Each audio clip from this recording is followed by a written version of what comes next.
माँ, अभी 2 दिन ही तो हुए हैं आपको आए और आप जाने की तैयारी करने लगी। ऐसे ही तो नहीं आई थी आप मेरे घर, आने का कारण भी खास था। ऋचा की डिलीवरी हुई थी और दादी बनने का सौभाग्य मिला था। माँ दौड़ी दौड़ी खुशी खुशी अपने कॉलेज से छुट्टियां लेकर आई थी, अपने पोते का मुंह देखने के लिए। एक बड़े कॉलेज में शिक्षक होने के बावजूद माँ की सोच अभी भी पुराने जमाने की थी, जो पहले से यह सोच कर बैठी थी कि पोता होगा तो अच्छा होगा। माँ के अरमानों पर तब पानी फिर गया जब बहू ने बेटे को नहीं, बेटी को जन्म दिया। हालांकि माँ यह सब अपने चेहरे पर दिखाना नहीं चाहती थी, लेकिन उनका बर्ताव सारी बातें बयां कर रहा था। माँ को वापस जाने की तैयारी करता देख मैंने माँ से बोला, माँ, 2 दिन ही तो हुए तुम्हें आए और तुम जाने की तैयारी कर रही हो। अरे बेटा, तुम तो जानते ही हो, कॉलेज फिर से शुरू हो गए हैं। तुम्हारे पापा और मेरे लेक्चर फिर से शुरू करने पड़ेंगे। ज़्यादा छुट्टियाँ भी तो नहीं ली थी ना मैंने। जाना तो पड़ेगा ना, लेकिन तू चिंता मत कर। थोड़े दिन बाद मैं और तुम्हारे पापा दोनों ही वापस आएंगे। अगले दिन सुबह सुबह माँ नहा धोकर जाने के लिए तैयार थी। मैंने किचन से चाय बनाकर माँ को दी। मैंने रिचा और पोती के बारे में पूछा तो मैंने कहा, दोनों सो रहे हैं। माँ बोली, खुशी की बात है बेटा, तेरे यहाँ लक्ष्मी ने जन्म लिया है। लेकिन मेरी मानो तो अब तुम और बहू मिलकर एक और बच्चा प्लान कर लो, ताकि तेरी फैमिली पूरी हो जाए। हो सकता है मेरी बातें तुम्हें पुराने ज़माने की लगे, लेकिन थोड़ा प्रैक्टिकल होकर सोचो। पर मैं अच्छे से जानता था कि माँ जो कह रही थी और जो कहना चाहती थी, वह दोनों ही बातें बहुत अलग थीं। मैंने अपनी जेब से अपना मोबाइल फ़ोन निकाला और उसमें कई मैसेज माँ को दिखाए और बोला कि देखो माँ, तुम्हारी बात तुमसे पहले या दर्जनों लोग मुझे मैसेज कर चुके हैं। हर कोई डायरेक्टली या इनडायरेक्टली मुझे यही कहने की कोशिश कर रहा है कि बेटा होता तो अच्छा होता, या फिर आगे बेटे के लिए ट्राई करो।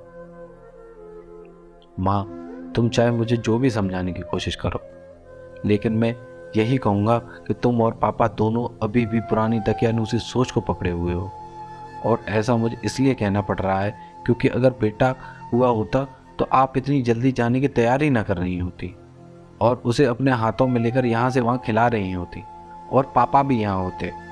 जमाना इतना बदल गया है, बेटियाँ कहाँ से कहाँ पहुँच गई, पर आप आज भी वही पुरानी सोच को लेके बैठे हुए हो। आप दोनों से मुझे यह उम्मीद न थी। आप हजारों बच्चों को लेक्चर देते हो और खुद इस तरह के विचार रखते हो। अगर आप ऐसा मानते हो कि बेटा और बेटी दोनों होंगे तभी फैमिली कंप्लीट होगी, तो मेरे एक सवाल का जवाब दीजिए कि मैं अकेला क्यों हूँ? मुझे कोई बहन क्यों नहीं है? माँ के पास मेरे सवालों का कोई जवाब न था। वो अपनी नजरें झुकाए वहां से चली गई।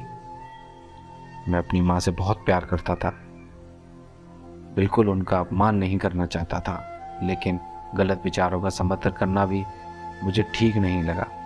यह सारी बातें रिचा ने भी सुन ली थी। ने रिचा के पास जाकर उसका उतरा हुआ चेहरा देखकर उसे समझाते हुए कहा, देखो रिचा, तुम्हें माँ की बातों से या किसी और की बातों से परेशान होने की ज़रूरत बिल्कुल नहीं है। मुझे कोई फ़र्क नहीं पड़ता कि मुझे बेटा हुआ है या बेटी। मेरे लिए यही बड़ी बात है कि मेरी बेटी स्वस्थ है और खुश है। रिचा बोली, मैं माँ की बातों से या किसी और की बातों से बिल्कुल परेशान नहीं हूँ, लेकिन हाँ, मैं परेशान ज़रूर हूँ। मैं एक समाज सेविका हूँ और हर दिन कई लड़कियों से मिलती हूँ। अचरज की बात है कि मुझे आज तक एक भी लड़की ऐसी नहीं मिली जो कहती हो कि लड़कियां होने के बावजूद उसे अलग तरीके से ट्रीट ना किया गया हो या कुछ सहना ना पड़ा हो। मैं खुद एक औरत हूँ और इस बात का अनुभव मैंने भी किया है। और अब जब हमारे घर में भी एक लड़की ने जन्म लिया है, इसलिए मैं परेशान हूँ। मैंने ऋचा को समझाते हुए कहा कि कल्पना चावला, रानी Lakshmibai, PV Sindhu, Pratibha Patil, mother Teresa, Kiran Bedi, list इतनी लंबी है कि कभी खत्म ही ना हो।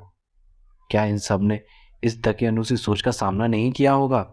जरूर किया होगा, लेकिन उन्होंने दुनिया को वो साबित करके दिखाया है, और जिस मुकाम पर वे पहुंची हैं वही इस लड़की को हौसला देने के लिए काफ़ी है। और इस सब में जो सबसे पहला नाम आएगा जो हमारी बेटी को हौसला देगा वह होगा ऋचा यादव का, यानी तुम्हारा। हमारी बेटी की हिम्मत और ताकत बनोगी तुम। दोस्तों, पता नहीं क्यों लोग बेटियों को एक अभिशाप मानते हैं। जन्म से पहले ही माँ के भ्रूण में उनकी हत्या कर देते हैं।